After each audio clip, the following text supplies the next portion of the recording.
If you've noticed your ponytail getting a little thinner lately or your part line widening every time you look in the mirror, you've probably been told the same thing I hear all the time. It's just part of getting older. But here's the truth that nobody explains correctly. Your hair thinning in your 40s isn't a life sentence, and it isn't just age. It's a specific biological shift in your hormones, mainly the drop in estrogen, that's literally starving your hair follicles. The good news? We can fight back. Science in 2026 shows that with the right daily adjustments, you can actually wake those dormant follicles up. Before we dive into these 7 life-changing habits, do me a quick favor. Hit the like button and subscribe to the channel. It really helps me keep bringing these honest health deep dives to you. Now, let's talk about how to get your density back. To understand why these habits work, we have to look at what's happening beneath the surface. For decades, your estrogen and progesterone acted like high-octane fuel for your hair.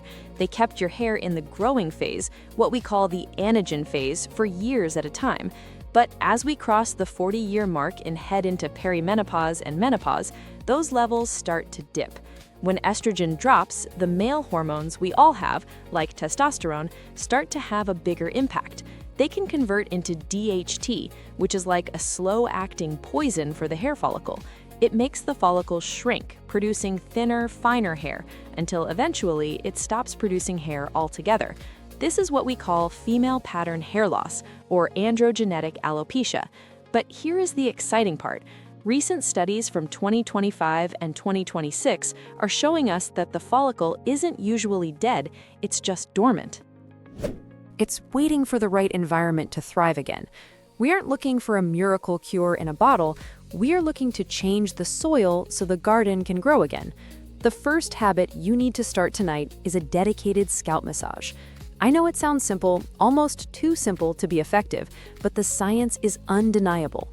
When you massage your scalp for 5 to 10 minutes a day, you are manually forcing blood flow to the area. Blood carries the oxygen and the nutrients your follicles are starving for. Recent research from early 2026 suggests that mechanical stimulation actually stretches the cells of the hair follicles, which signals them to produce thicker hair. You want to use firm, circular movements. Don't just rub your hair, move the scalp over the bone.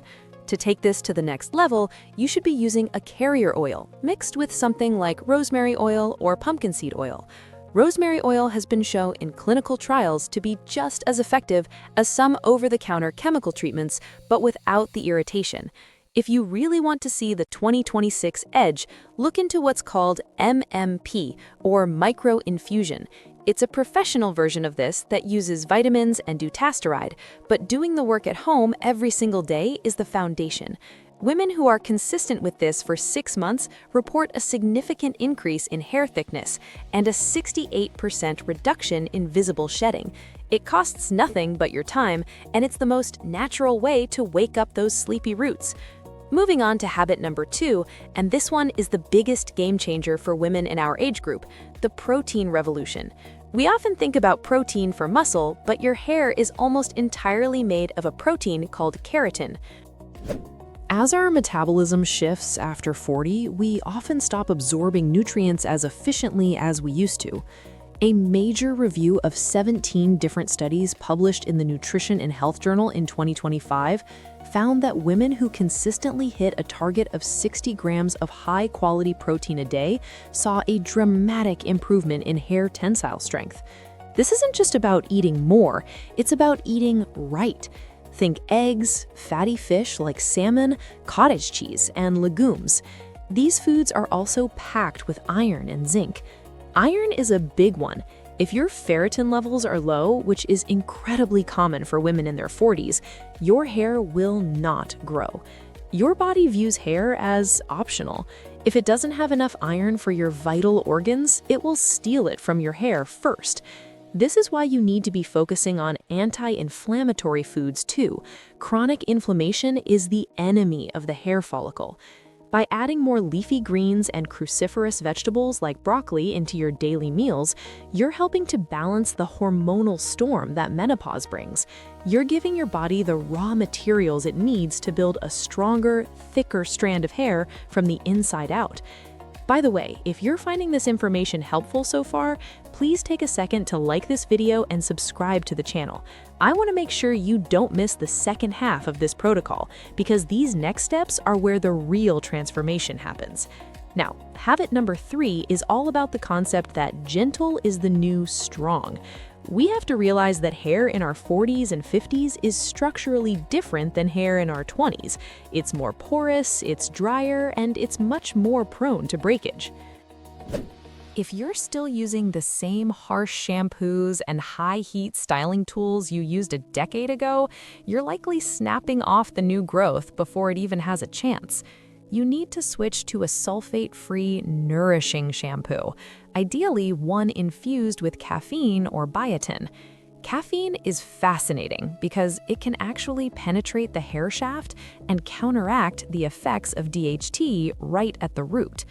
When you wash, focus only on the scalp and let the suds rinse through the ends. And please stop the aggressive towel drying. That friction is a nightmare for fragile cuticles. Switch to a microfiber towel or even an old cotton t-shirt to gently squeeze out the moisture. This is also the time to rethink your styling. Tight ponytails or heavy extensions create what we call traction alopecia, which just adds more stress to already thinning areas. Switch to silk scrunchies, and most importantly, a silk or satin pillowcase. It reduces friction while you sleep, preventing that morning breakage that makes hair look thinner than it actually is. As the experts at the Mayo Clinic pointed out in their 2026 Hair Health Update, being delicate with your hair isn't just a suggestion anymore.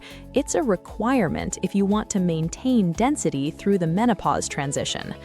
I've just covered the foundation of how we protect and nourish the hair we have while stimulating the scalp for more growth. But we are only halfway through the habits that are going to move the needle for you. The next few habits deal with the internal environment, the things you can't see, but that are definitely dictating how much hair stays on your head. Now, let's talk about something that might surprise you, but it's arguably one of the most overlooked factors in hair health. Habit number 4, which is managing your daily stress. I know, everyone tells us to just relax, but when we hit our 40s, our bodies literally lose their ability to bounce back from stress as quickly as they used to. When you are constantly stressed, your body produces high levels of cortisol. This isn't just bad for your mood. Cortisol is a signal to your hair follicles to take a break. It pushes your hair into the resting phase, known as the telogen phase, much sooner than it should. This leads to a type of shedding called telogen effluvium, but it gets even trickier for us. Recent research from 2026 has shown that chronic stress actually accelerates the production of DHT in the scalp, making that hormonal thinning we talked about even worse. This is why you need a non-negotiable 10 to 15 minutes of grounding or deep breathing every single day. Whether it's a walk in nature without your phone or a simple yoga flow, you are literally lowering the chemical signals that tell your hair to fall out. Think of it as a natural hormone balancer that doesn't cost a dime. We have to realize that our emotional state is written in our hair follicles. If you want a thicker mane, you have to find a way to quiet the noise in your head. That brings us to habit number 5, smart and targeted supplementation. I see so many women walking into drugstores and buying every hair, skin, and nails gummy they can find. Please, stop doing that. By the time we are over 40, our bodies have very specific needs, and random vitamins won't fix a deeper deficiency. The 2025 Nutrition and Health Review, with over 60,000 participants, was very clear. The two biggest culprits for thinning hair in our age group are vitamin D and iron deficiencies. Most of us are walking around with vitamin D levels that are barely scraping the bottom of the barrel. Vitamin D is essential for creating new hair follicles, the tiny pores where new hair grows. If you don't have enough, your hair production simply stalls. Before you start any supplement, get a blood test. Once you have your data, look for high-quality omega-3s and biotin, but also keep your eyes on the new 2026 breakthroughs. We are seeing incredible results from topical clascoterone and a new compound called PP405 that are just hitting the market this year. These are designed to activate the stem cells in your follicles that have gone dormant. While we wait for those to become mainstream, focus on your foundation: vitamin D, iron, and a high-quality hydrolyzed collagen. This provides the amino acids that actually build the hair shaft, giving you that visible density and shine that we all want. Habit number 6 is all about movement, but specifically how exercise affects your hormonal balance and circulation. I'm not talking about running a marathon. I'm talking about consistent daily physical activity that gets your heart rate up just enough to improve your microcirculation.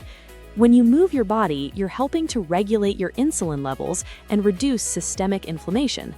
High insulin and high inflammation are like a keep out sign for hair growth. In 2025, a landmark study showed that women who engaged in regular strength training combined with light aerobic exercise had significantly lower levels of oxidative stress in their hair follicles compared to sedentary women. Why does this matter? Oxidative stress is what ages our cells. By staying active, you are effectively keeping your hair follicles younger for longer. Even a 30-minute brisk walk or a light weightlifting session helps pump that nutrient-rich blood we talked about in habit number 1 all the way up to your scalp. It's about creating a body environment where hair growth is the natural byproduct of a healthy system. It's proof that staying fit after 40 isn't just about how we look in a pair of jeans, it's about the health of every single cell in our body, including the ones on top of our head. Finally, we have habit number 7, which is the crown habit for a reason: your sleep and hydration. This is the foundation that makes everything else work. When you sleep, your body enters a state of deep repair. This is when growth hormones are released and cell turnover happens at its highest rate. If you are surviving on 5 or 6 hours of restless sleep, your body will prioritize repairing your heart, lungs, and brain. Your hair will always be the last on the list. Experts in 2026 are calling sleep the master regulator of hair health. Aim for 7 to 8 hours in a cool, dark room. And please drink your water. Dehydration makes your hair brittle and less elastic, meaning it snaps off the moment you touch it. Think of your hair like a plant. If the soil is dry, the plant will wither. Aim for at least 2 to 3 liters of water a day. Maybe even some herbal teas that support hormone health, like spearmint or green tea. I know this seems like a lot, but you don't have to do it all at once. Start with 1 or 2 habits this week, maybe this scalp massage and the protein increase, and build from there. Consistency is your best friend here. You won't see a change overnight, but if you stick with this protocol for 3 to 6 months, I promise you will see a difference in the mirror. You deserve to feel confident and vibrant at every age. If you found these tips helpful, don't forget to give this video a like and hit that subscribe button so you can join our community for more honest talk about our health journey. But if you've tried using minoxidil or similar products and they didn't work, I've prepared a video about exactly that. Watch it by clicking on the screen. See you there.